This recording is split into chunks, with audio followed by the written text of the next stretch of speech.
Morning, Fed Purim. Today we are learning Perek Beis and Masechus Megillah. Purim Day. What is Chus?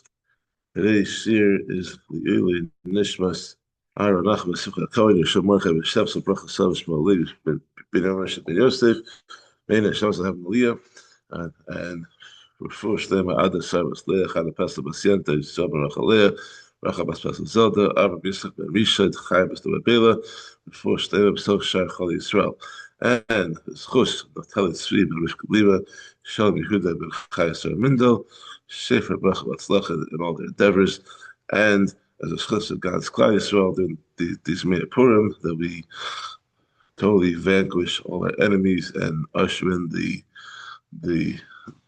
coming of Mashiach and Binim by Shlishi B'Meir B'Yameinu Amen. Okay, what a schus to learn Masechus Megillah on Purim Day.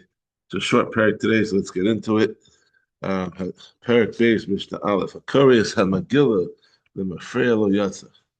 Some halachas about reading the Megillah. One who reads the Megillah in reverse, like reading the second chapter before the first, or just reading it out of order, has not fulfilled his obligation to read the Megillah. You have to read it in the order that it's found Perek Aleph first, and continue to the end. Kara al Peh, if he recited it from memory, without reading from a cloth, Kara Targum Chalashon, or he read it in its Aramaic translation of any language besides for Hebrew, that doesn't understand what he read, well, Yatza, he has not fulfilled his obligation.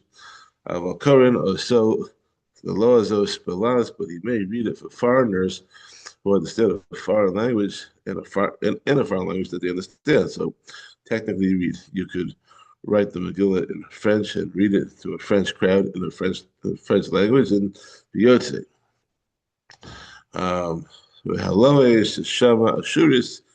However, a foreigner who heard it in Ksav Ashuris in Hebrew has fulfilled his obligation, even if he does not understand Hebrew at all. But that's the only exception. Good morning, Reb Benny. Perek Purim. We're on Mishnah Beis. There we go. One read the Megillah in parts. He read part of it, then he stopped and continued, or when he was half asleep, he has fulfilled his obligation. It's okay to do part by part. If he was writing a Megillah, explaining it or correcting it, and in the course of his work, read the whole Megillah, so as he's writing it, he's reading it, or he's correcting it, then the halachic is as follows: if he had kavanah to perform the mitzvah while he was reading with this reading, he has fulfilled his obligation. But if he did not have such kavanah, he has not fulfilled his obligation. We had a similar halacha when it came to Kriya Shema back in Brachos, like a few months ago. We said over there that if someone is reading the Torah, or they're correcting the Torah, and it comes time to Kriya Shema, so he's working on that parsha of Shema. So if he had kavanah, then he is yotze the mitzvah Kriya Shema. If he didn't, then he's not. So it's the same halacha over here. So if you have kavanah while you're writing or fixing the cloth, and it's per morning, and you have kavanah for it, then it works. If it was written with all these different types of inks, sam is orpiment, it's a yellow dye. Sikra is vermilion, which is a red dye. Kumus is gum Arabic. It's a type of tree sap. And kankuntum is ferrous sulfate, which is an iron salt. Al niyar v'al duftara, or if it was written on paper or on unfinished parchment, lo yatza, one who reads from such a Megillah has not fulfilled his chiyuv. I should take Sava Ashuris al Sifr Abadayo. A Megillah cannot be used for a mitzvah unless it was written in Ksav Ashuris, in the Hebrew script, on parchment, and in black ink. It has to be done that way. Mishnah Gimel. Okay, so we're going back to, we discussed yesterday about the unwalled cities who read today on the 14th of Adar, and the walled cities read tomorrow on the 15th. This is so cool.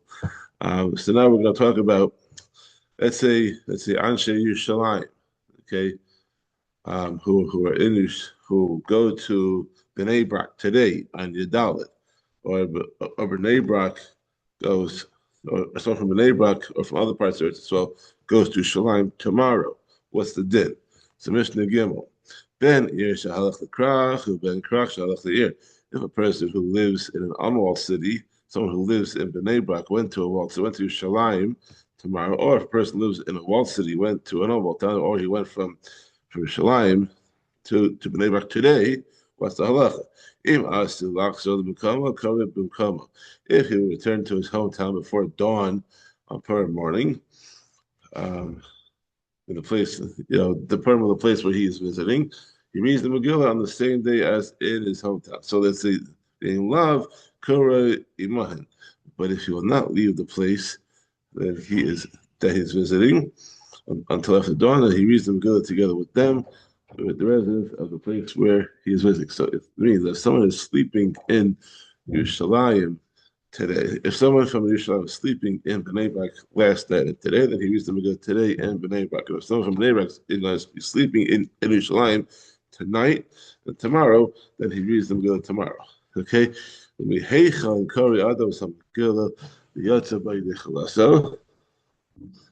where the Megillah must one read in order to fulfill his obligation. But Meir Omer Kula, right? Meir says we must read all of it. Yehuda Omer Meish Yehudi, Yehuda says yes to start from the second Perek of Abba Ish Yehudi that there was a Jewish man in Shushan the capital.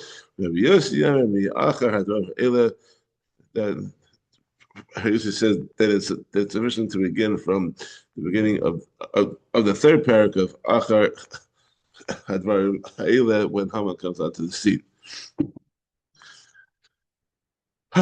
Mishnah Dalet Hakol Kesheru Nikros Hamagillah. Everyone is fit to read the Megillah for others, with the exception Chutz Mecheresh Shad except for that person and the same person and a minor.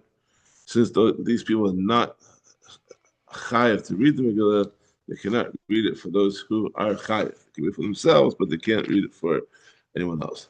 That's a standard rule across most mitzvahs. Rabbi Yehuda Max Yehuda says that a minor can read the Megillah, since the Chachamim required the Ketanim to learn for chinuch, then they have chiv to read the Megillah, and therefore they can read it for others. Although generally we don't say that, because usually someone who is a child cannot be Yitzie someone who is older. But since the Kriyas of Megillah is a din d'Rabbanan anyways, and then there's room to allow for a katan to be Yotzi, an adult. Now, again, this is just a Mishnah. This is not halach l'maisa, so do not pass like this. Always consult your local Orthodox rabbi before passing any shalas. This is just a Mishnayos. Ein kodesh ha-Megillah. We cannot read the Megillah below malin, or do a milah with low tolin, or be told in a mikvah, below mazin, or sprinkle menchatas for the paraduma to purify yourself for tumas mace. Yom keneged yom lo sidbo. And similarly, a woman who observes a day to a day cannot be told in the mikvah until the sun has risen. All these things must be done in the morning. Obviously, the nighttime Kriyas Megillah should be done at night. But the daytime should not be done until the sun goes up. But if in all these cases, if you did the mitzvah after after El Shachar, the first rays of light appeared in the sky, then it's kosher. It's kosher with the Yavin, because it's only a din d'Rabbanan that you have to wait until sunrise But if it's done beforehand, then it's good. Mishnah, hey, kol hayom kosher kriyas Megillah. The entire day today is fit for reading Megillah. You can read the whole day until the Zman, until Shkia, or maybe until Seis, maybe. Okay. Well, the Kriya Hallel, the same thing goes for Hallel on the Matovim, Rosh Chodesh, Chanukah, the Kiyah Shover, and for Shover, Rosh Hashanah, and then the Tilas, the Lulav, shaking the Lulav on Sukkot, so the Tfilas HaMusavim, the same thing for Daven Musaf on when Musaf was in Daven, Shabbos and Yantif and Rosh Chodesh, Ulam Musaf, and ever bringing the Karban Musaf on those days, when the Vidoy Purim, and for making the confession of the bull offerings, which is what the Kohen Gadol did. We spoke about that previously about when he made a mistake, that he has to bring a par called Mashiach. So that has to be done by day of the Vidoy Meiser and doing the confession Meiser. Right. This is like by the fourth and seventh years when he has to read the parchment Purim in Kisavo. So the Vidoy Yom Kippurim and the Vidoy on Yom Kippur. And the Kohen Gadol does the Vidoy with the goats. That's on Yom Kippur. That's also by day. The Smicha, the Shchita, the Sanufa, and leaning on and the Kabbana, slaughtering them and waving them. Bringing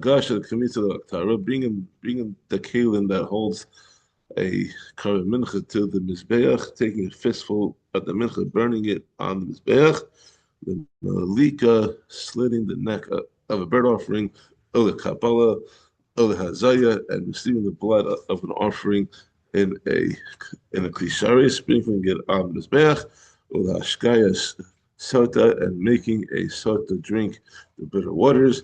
And